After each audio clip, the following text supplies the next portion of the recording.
Server कायनात आकाए दो जहां हज़रत मोहम्मद सल्लल्लाहु अलैहि वसल्लम ने इरशाद फरमाया कि ये वजीफ़ा किया करो।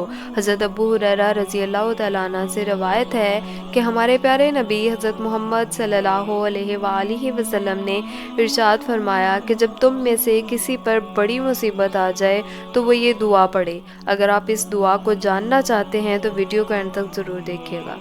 अल्हम्दुलिल्लाहि रब्बिल आलमीन वस्सलातु वस्सलामु अला सय्यिदिल मुरसलीन अम्मा बाद फ़अऊज़ु बिल्लाहि मिनश शैतानिर रजीम बिस्मिल्लाहिर रहमानिर रहीम। अस्सलामु अलैकुम वरहमतुल्लाहि वबरकातुहू। Welcome to Islamic seeds channel. उम्मीद है कि आप अल्लाह पाक के फज़ल व करम के साथ नहायत खैर व आफ़ियत के साथ होंगे। नाज़रीन, आज मैं आपकी खिदमत में एक ऐसा वजीफ़ा, एक ऐसी दुआ लेकर हाजिर हुई हूँ जो हमारे प्यारे आका हज़रत मोहम्मद सल्लल्लाहु अलैहि वसल्लम भी खुद पढ़ा करते थे। हज़रत आयशा सिद्दीक़ा रज़ी अल्लाह तआला अन्हा फरमाती हैं कि जब हमारे प्यारे नबी हज़रत मोहम्मद सल्लल्लाहु अलैहि वसल्लम पर गम की कैफियत तारी होती तो अपना दस्ते मुबारक सर के बालों में फेरते, दाढ़ी मुबारका के बालों में फेरते और गहरा सांस लेते और इस दुआ को पढ़ते। नाज़रीन, अगर हम इस दुआ को पढ़ना शुरू कर दें तो सुन्नत पर भी अमल हो जाएगा और इस दुआ की बरकत भी हासिल हो जाएंगी। और हमारे प्यारे नबी हज़रत मोहम्मद सल्लल्लाहु अलैहि वसल्लम ने इस वजीफ़े के मुताल्लिक़ इरशाद फरमाया, ये हर खौफज़दा शख्स के लिए हिफाजत है। यानी जब आप डर रहे हों, खौफतारी हो, तो बस आपने इस दुआ को पढ़ना शुरू कर देना है। आज हर इंसान परेशान है, कोई रोज़गार की वजह से परेशान है, कोई बीमारी की वजह से परेशान है, कोई घरेलू तनाज़ात की वजह से परेशान है, कोई औलाद या बहन बेटियों के रिश्ते की वजह से परेशान है, कोई कारोबार की वजह से परेशान है।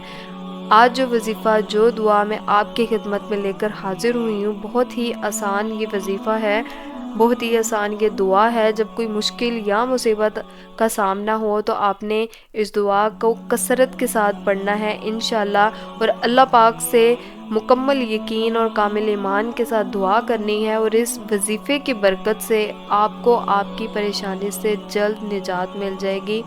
सूरत आले इमरान की आयत नंबर 173 है, हस्बुनल्लाहु व निअमल वकील, जिसका उर्दू में तर्जुमा ये है, और अल्लाह हमारे लिए काफ़ी है और वो बेहतरीन कारसाज है। सही बुखारी की हदीस में है, अब्दुल्ला बिन अब्बास फरमाते हैं कि जब हज़रत इब्राहीम अलैहिस्सलाम को आग में डाला गया तो उस वक्त हज़रत इब्राहीम अलैहिस्सलाम ने इस दुआ को पढ़ा और इस दुआ मुबारका की बरकत से अल्लाह पाक ने इस आग को हज़रत इब्राहीम अलैहिस्सलाम के लिए ठंडा फरमा दिया। इसी तरह एक हदीस मुबारका के मुताबिक लोगों ने नबी पाक सल्लल्लाहु अलैहि वसल्लम की बारगाह में आकर कहा कि कुफार आपके खिलाफ लश्कर तैयार कर रहे हैं, तो उस वक्त आपने इस दुआ को पढ़ा। अब अगर यहाँ गौर किया जाए, जिस दुआ की बरकत से अल्लाह की ज़ात ने हज़रत इब्राहीम अलैहिस्सलाम पर आग को ठंडा फरमा दिया, तो इस हवाले से हमारे और आपकी मुश्किलात तो कुछ भी नहीं हैं। यानी बड़ी से बड़ी मुश्किल इस दुआ की बरकत से दूर हो जाती है। और सबसे बढ़कर ये बात जहन में रखनी चाहिए कि इस दुआ मुबारका को खुद हमारे प्यारे नबी हज़रत मोहम्मद सल्लल्लाहु अलैहि वसल्लम ने पढ़ा, तो मतलब इस दुआ मुबारका में मुश्किलात की आसानी के हवाले से हज़ारों सीक्रेट और बरक़ात मौजूद हैं। और याद रहे कि जब आप इस वजीफ़े को कर रहे हों तो इस वजीफ़े को करना या इसका अरबी में नक्श अपने घर में रखना, दोनों की एक जैसी ही बरक़ात हासिल होंगी। उम्मीद है कि आपको ये वीडियो पसंद आई होगी, और जिन लोगों ने अभी तक मेरे चैनल को सब्सक्राइब नहीं किया तो जल्दी जाके चैनल को सब्सक्राइब कर लीजिए, ताकि मैं इस तरह की वीडियोस लेके आपकी खिदमत में हाजिर हो सकूं। मिलते हैं नेक्स्ट वीडियो में, तब तक के लिए अल्लाह हाफिज़, फ़ी अमान अल्लाह।